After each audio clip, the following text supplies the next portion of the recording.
Hey guys, my name's Ravi Sharma and thank you so much for joining me on another episode of Search Property TV.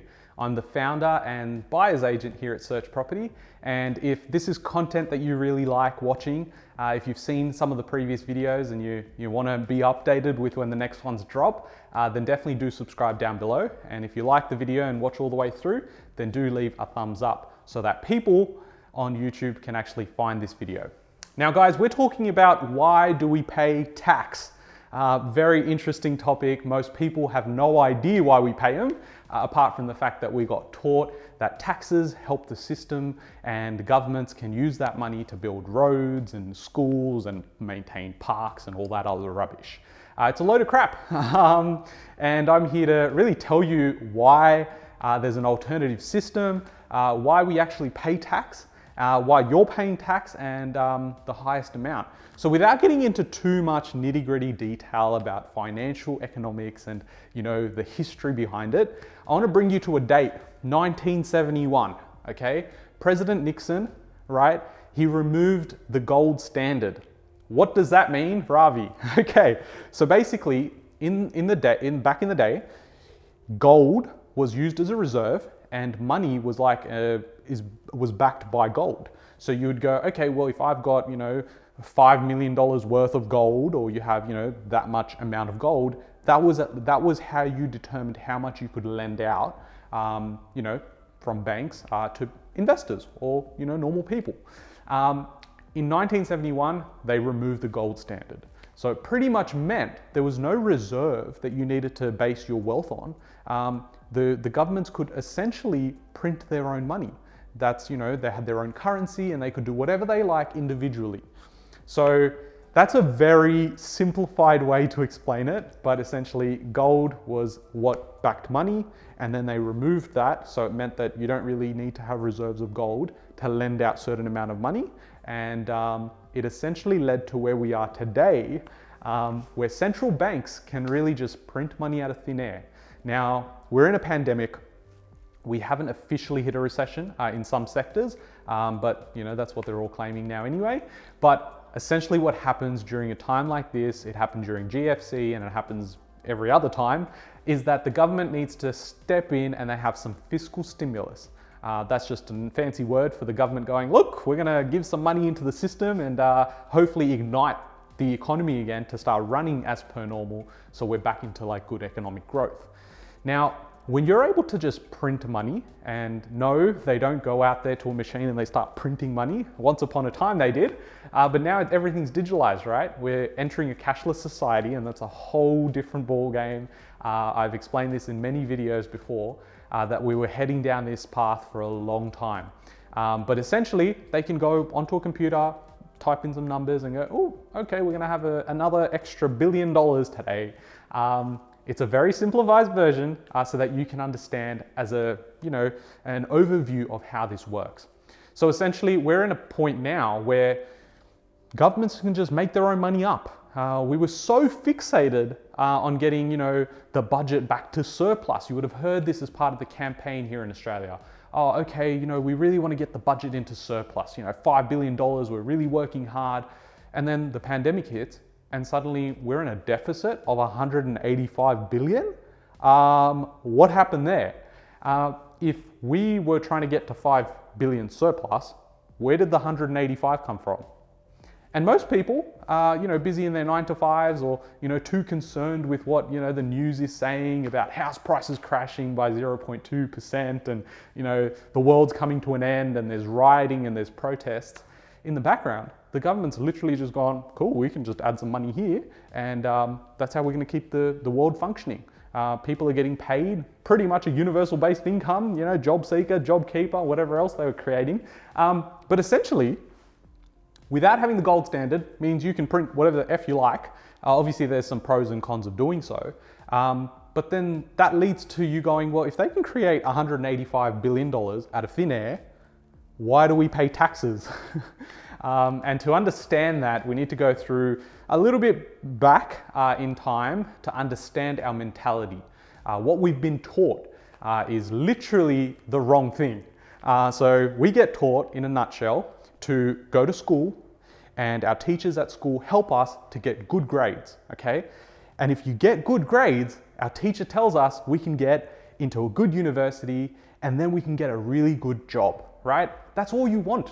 As a young kid, you're just going through and you're going, I want good grades, and then you get a good job, and then when you get a good job, then you're outside and you're working and you maybe find someone and now you need to get married, right? So society told us we need to get married at a certain age.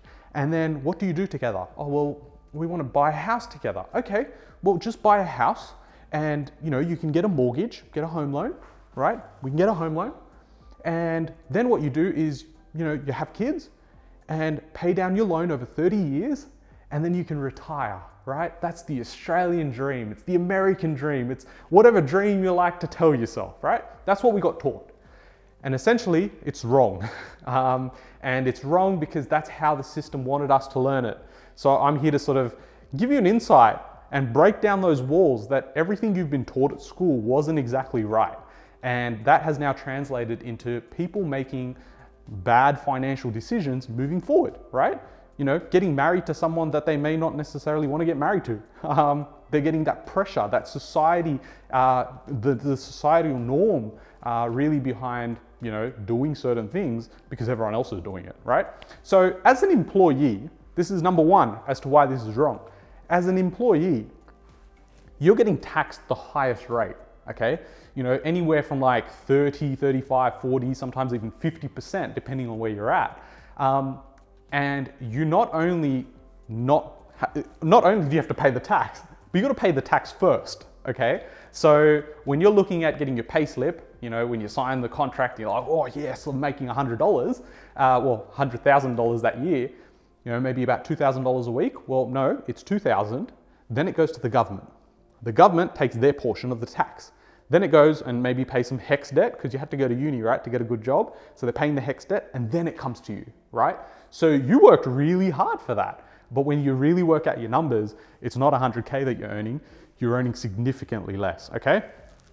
So you're paying the highest amount of tax. These teachers that were telling us to go to school and get a good job, they're also paying the highest level of tax. What's the alternative? Well, you could have a company, right? If you were self-employed or you had a business, you have tax breaks. You're looking at the difference between paying, 47% in tax in Australia to a company being a flat rate of like 30%, 27%. Chances are they're going down to 25%, right? And not only that, but you get the flexibility of paying yourself first, paying, doing whatever expenses you have in the company, and then delaying your tax for the following year. Guys, this is not financial advice. This is not tax advice, definitely. It's a broad subject and not something I'm, qualified to talk about. But if you do want to have some sort of intel as to how this can work for you or what are the other options, then there's a link in the description below. Definitely hit that link and we can have a chat further, right? But so we've been taught to be an employee and pay the highest tax. Okay, great. The gold standard means that governments can just print their own money. Okay. And they've told us to get a home loan. Okay. But they never taught us to get investments, right? They never told us how to do, how to go and invest our money into, properties, cash flow positive properties. They never taught us that. And the reason for that is I'm going to explain and bring it all together, right? So just bear with me here, right? So they go, okay, you need to get a home loan. And renting is wrong, okay? You've been taught this. Every time I've spoken to someone, despite what age they are, I go, okay, well, you know what? You can just rent for the next 5, 10 years and, build your wealth on the side. Oh no, we're not going to do that. That's poor. Like poor people do that. Okay.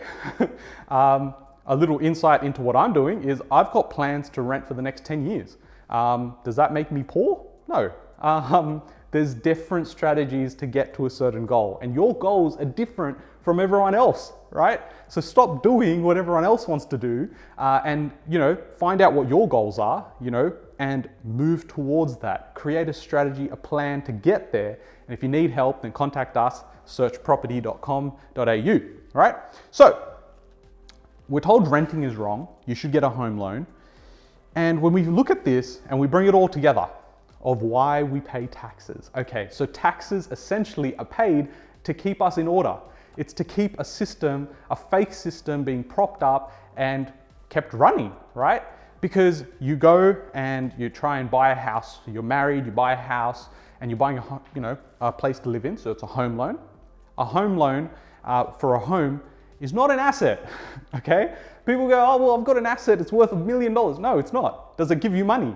Does it give you a rent? There's no income being produced, which means it's a liability, okay? You've fixed yourself into a liability that's gonna take 30, 40 years to pay off, and you get sold this dream that after 30 years, you get to own your own place, and then you go on to the pension and, enjoy retirement, whatever that looks like, on, like a few $100 a week. But with the home loan, you and your partner have to work, okay? You have to work full-time work, and that means you have to pay taxes, okay? But now who's gonna take care of the kids? Oh, okay, well, we've got to send them to school, or we've got to send them to kindergarten or childcare. Okay, the employees there, it provides them jobs. Those guys are working, which means they get to pay tax as well. Okay, so tell me who's winning in this situation? You get less time with your kids. You've got a home that you can't afford to impress people you don't even like. And you are now having to pay huge amounts of tax. So you're working harder for longer and paying more in tax. And all to do what? To live a life after 40 years to then live off pension, which is a couple of $100 a week. And it's gonna mean nothing in like 30, 40 years anyway, right? It's designed to keep us in this structure, this system where the government will always win. They print money, they win, right? The way it works out is there's a lot more involved. It's a complex system, but I wanted to simplify this in this video to allow you to understand what's actually happening here. Now, my final point here is migrants and where will they go? This here is massive, okay? Because if you can understand this right here and understand why we pay taxes, you can really understand how to grow wealth. You can understand how to actually propel yourself into financial freedom. Financial independence is not something that most people will ever get to experience. The 1% of the 1% will get to. But it's quite simple if you have the right mentor in place and the right strategy. So what's gonna happen moving forward after this pandemic? What's gonna happen? Well, we're gonna have a push towards having more migrants come into the country. Why? Well, migrants come into the country, they usually have some money. They come in and they probably rent for a little while and they save their money in this migrant mentality, and they save, and they work. So if they're working, they're paying taxes. So now we need more taxpayers to pay down this debt of whatever it is now. And so migrants that come in, we need more, so they're tax slaves, okay? Then they build their money up and then they buy a home. Okay, so they've become an employee of the country, they pay the highest taxes, and they've been told to get a home loan, right? So they've now got a home and now they can, live that amazing life. Here is the biggest takeaway from this video, guys. You're buying a home in an area that migrants cannot afford, okay? You are buying in an area that possibly costs you a lot to live in. If you can rent somewhere that's expensive, you're probably paying the same amount in rent that you probably would pay, to hold a property like this. However, you don't have debt, unproductive debt. You've got productive debt by then going and purchasing properties and investments in these regional centers or outer suburbs where the migrants will come in. The migrants are gonna come in and they're gonna rent from you, right? There's so much demand for this, the rent goes up. And with this population growth, they eventually will wanna buy. Now, usually you'll find certain suburbs in certain, capital cities or even regional centers where you've got cultural groups that are like, they want to be in that area, right? So you've got the Subcontinental in the Parramatta Harris Park area. You've got a different in Bankstown, Auburn, those sort of areas. And that's because they all want to live in that sort of community. That's what they were brought up in, right? So it's a mentality thing. And if you can really unlock this here, you can actually propel yourself into financial freedom a lot quicker and understand that the system we got taught was fake, that the system was designed to have you into working till you're 65, 70 and dying poor. That's essentially what you're looking at doing if you're not investing properly. Guys, I know I've thrown a lot out here at you. There's a bit of economic history. I'm probably breaking down a few walls for you to understand how this works. So the beauty of it being a video is that you can watch it again. And guys, I want to thank you for supporting the channel, and the biggest support for me is that you can share this video with someone that needs to hear it, possibly a family member, a friend that maybe has different ideas. And so it's your job to really educate them, and by sharing this video you can do so. If you've enjoyed what I put out here, then definitely leave a thumbs up and subscribe below. And if you're interested in a strategy session, then there's a link in the description below where you can actually book that in, and it's a one-on-one strategy. We really break down what your goals are and how do we create a roadmap to get from point A to point B. For a limited time, it's complimentary. So I really urge you to make that action, be proactive. Don't fall into this system, guys, because it's deadly. All right, I'll catch you guys in the next video.